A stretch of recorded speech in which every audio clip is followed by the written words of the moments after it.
Max Dupre, who is the CEO and chairman at Herman Miller Company, is famous for this wonderful quote.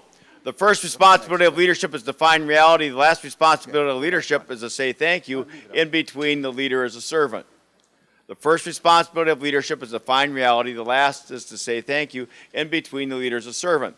The agenda is always in the room. If I'm going to meet the needs of other people, I have to pay attention to what are the needs of the people in the room.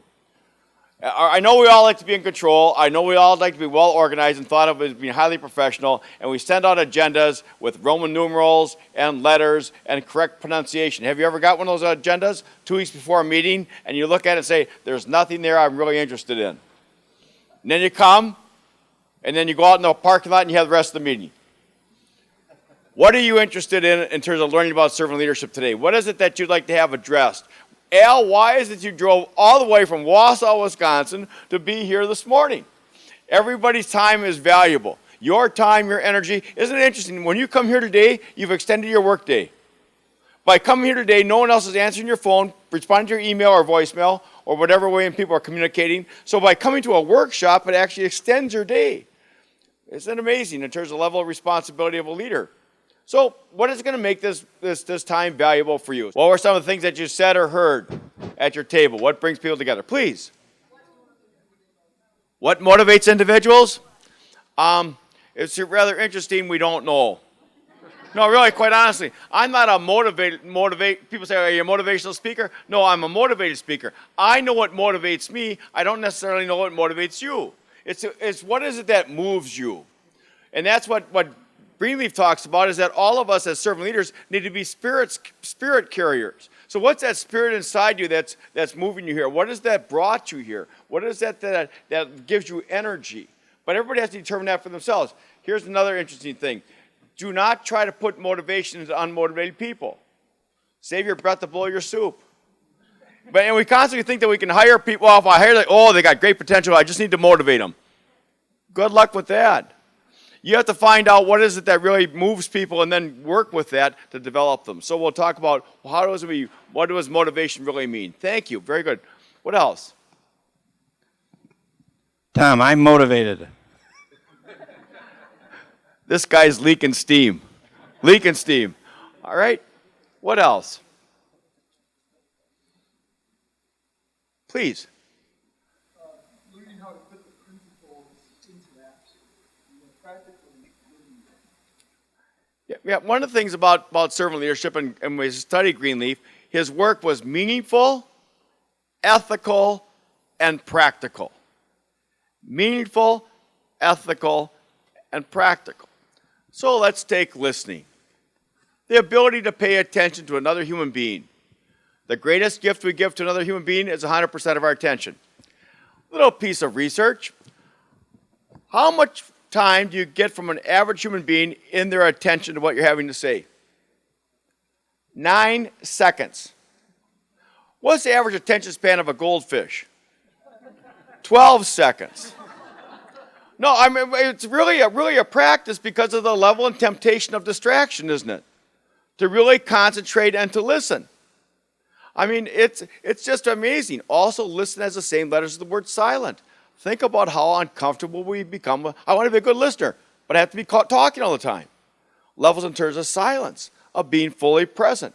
So these are disciplines and that need to be practiced, but you can't practice them alone.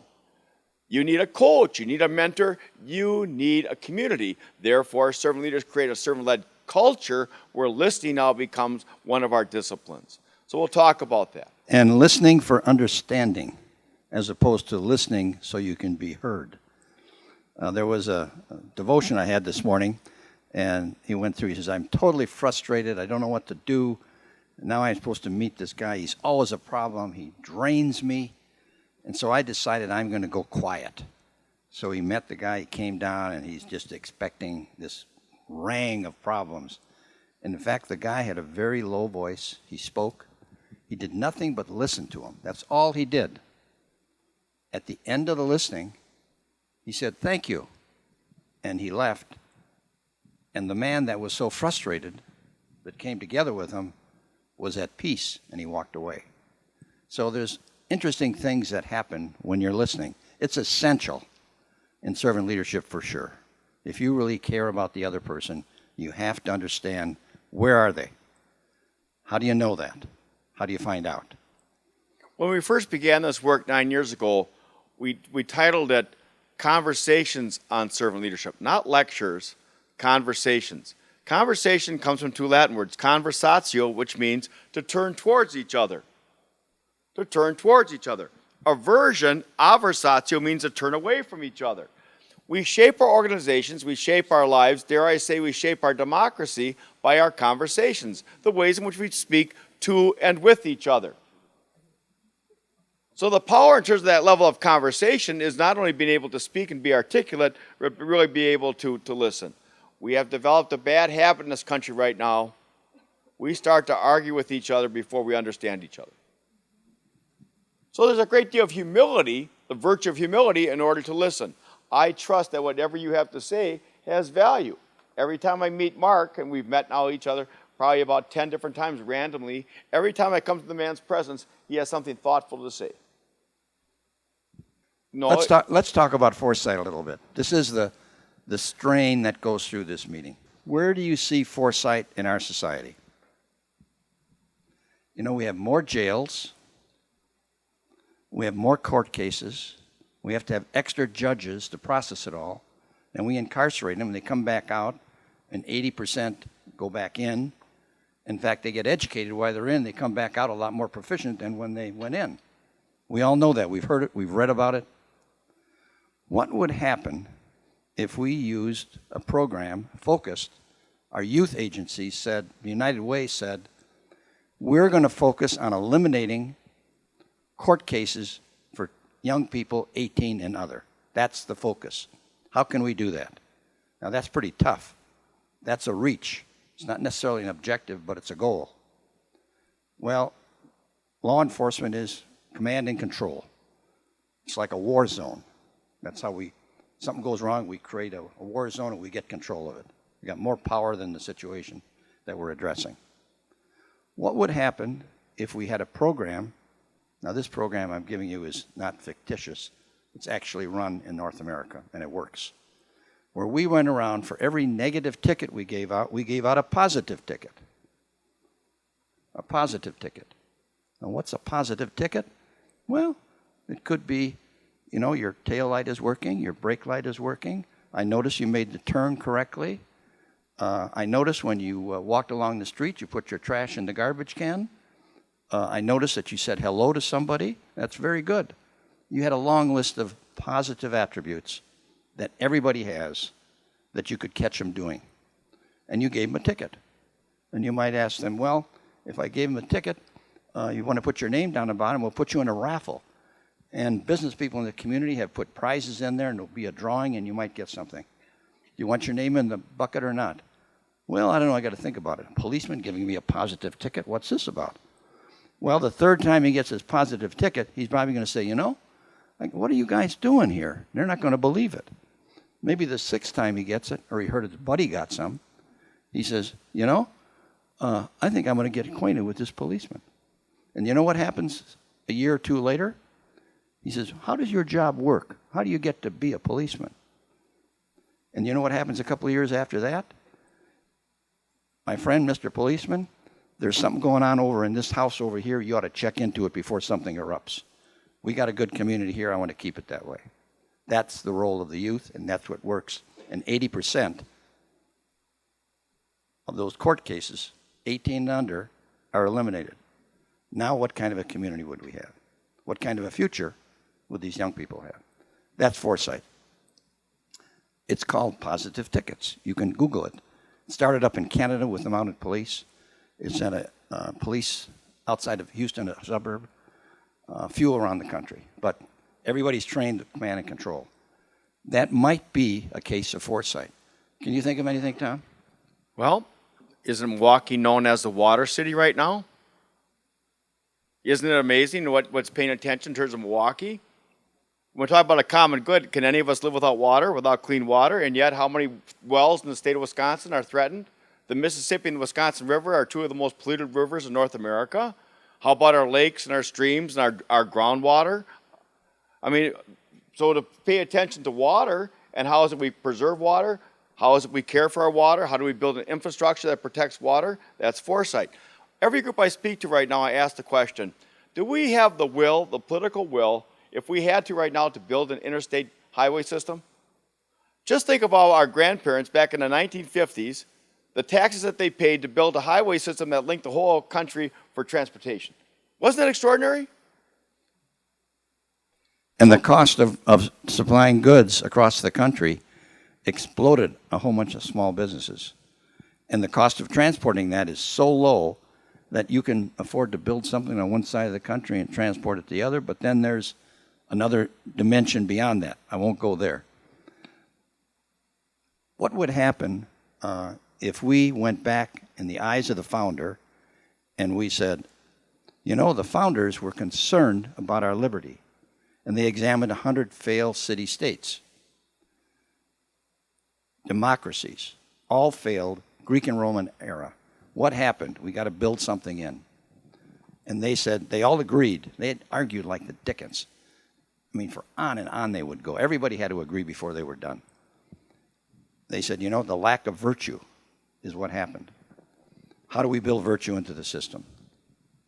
Hence started public education, because they said, well, Jefferson-Adams debate, that evolved into the freedom of religion. Thank goodness. Oh, my goodness. That was a big one.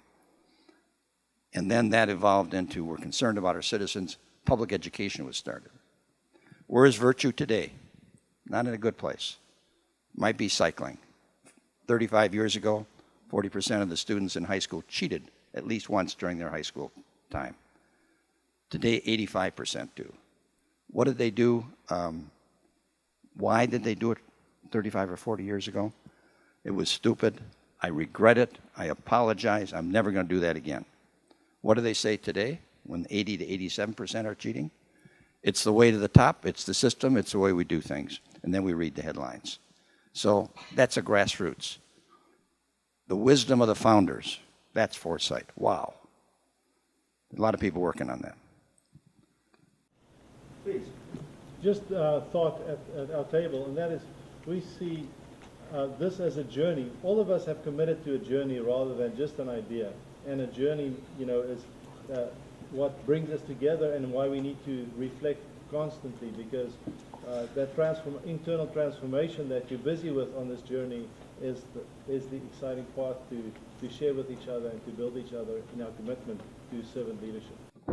It's absolutely amazing. And on the journey, what do you always want? Companions.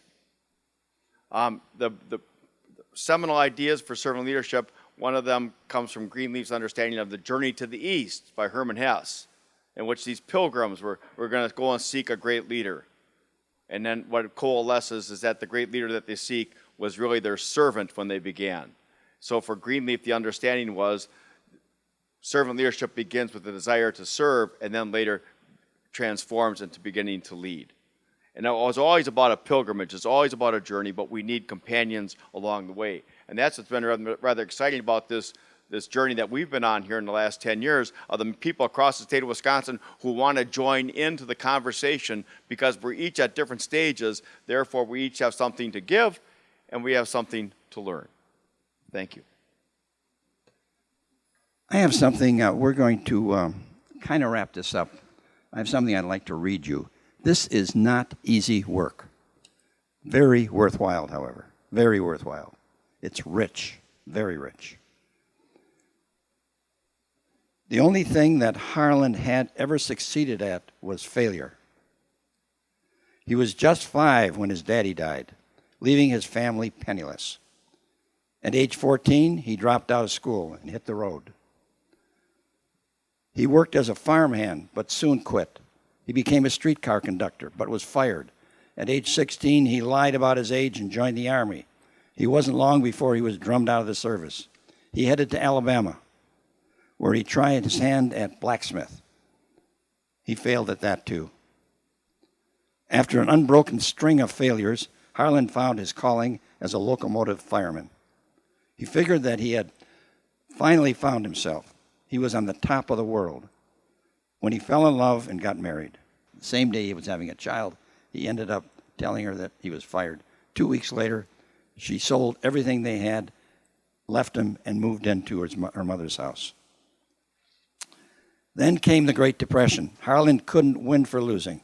After studying law through a correspondence course, he was licensed to practice. But he lost his career when he got in a fist fight with his clients in the courtroom. He got a gig as a ferry boat captain, but was fired after several accidents. He managed a gas station, but lost his job when he shot a competitor in an argument over signs. Later in life, he became the chief cook and bottle washer in a little restaurant in Coburn, Kentucky. His establishment became so popular that it put the town on the map, earning him a prestigious award from the governor. Harlan was finally a winner, but the new highway bypassed the town, and Harlan had to sell his eatery for a fraction of its value. At age 65, he was back to square one. Not long afterward, the mail carrier delivered his first Social Security check. When he looked at his $105 check, something inside him exploded. He had struggled all his life and had nothing to show for it. So he took the check to the bank and began a fund to start a new venture. That franchise became one of the most successes in the U.S. history. The man who didn't succeed until he had logged a lifetime of failures, who didn't get started until it was time to stop, was Harlan Sanders. You remember him by the title Colonel Sanders. The business he started with a $105 Social Security check, finger-licking good recipe of Kentucky Fried Chicken. 20,000 stores in 125 countries, generating $23 billion in sales. Colonel Sanders' story teaches us all that it's never too late to succeed. On the other hand, it's always too late to give up. No situation is beyond hope. No sin is beyond redemption. No failure is beyond final. Maybe you are the verge of giving in or giving up. If so, look again at 70-year-old Harlan. He would agree with this. Failure is never final or fatal as long as you fail forward. So this is tough work. You will see some statistics we'll give you at the end of the meeting on how fast this movement is growing in the world. I mean, it's unbelievable. I can't understand it myself. And a lot of people love it, but few people really grab it and do something about it. Everybody says, this is great. I'm a servant leader. Well, I don't even like to use the word servant leader because demonstrating it is what really counts. Tom. Think about it for just a moment as we begin our lunch. Think of all those people who have worked so hard so that we can have that beautiful display of food. Think of all those people whose humble service has made this meeting possible and our day much more comfortable. I want to tell you one last story. I was speaking at the National Auto Haulers Association. I bet you didn't even know it was a National Auto Haulers Association. But then you think about it, how did our cars get here? You have to have a truck that people take about $500,000 in inventory and drive across the country on pretty bad roads. I mean, to recruit drivers is really a difficult situation who are highly responsible and worthy of the liability. So I'm speaking to this group, and I talked to them about, none of you are born with a silver spoon in your mouth. I'm from Milwaukee, from a blue-collar background. My grandmother was a beautician here from the 1930s on. And I would imagine many of you came from that same kind of background here in Milwaukee. Other people have done good, hard work so that we can have the lives that we do. So as I'm talking about this, the convener of the conference goes out and talks to the manager of the hotel, who gets the whole staff together.